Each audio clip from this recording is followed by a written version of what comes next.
for you. So let's continue on. So we talk about control and power, got lots of control, losing power every day. And that's what really happens. You might think you have control, but after a while, when you lose power, you lose influence. And then people do just enough not to get fired.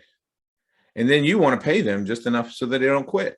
And we create this dynamic of mediocrity, even less than mediocrity. In fact, you might not know this, but teams in general function at about 58% on average. So thinking about a 58 in grammar school, what was a 58, right? A 58 was an F.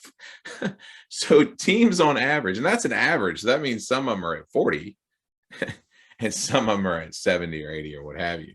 But think about it. Teams on average function at 58% of their potential. Why?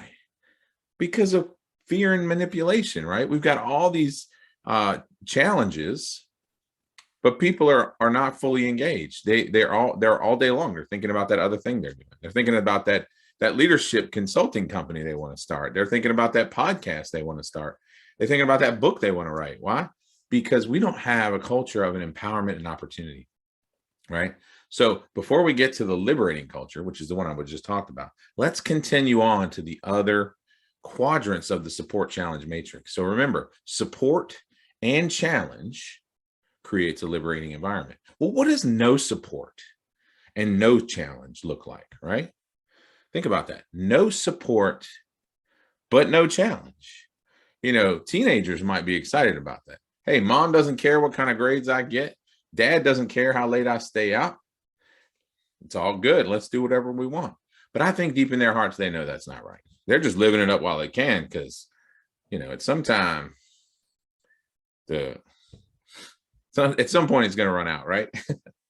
So remember, low support, low challenge, abdicating.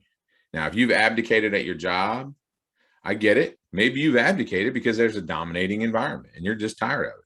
I understand.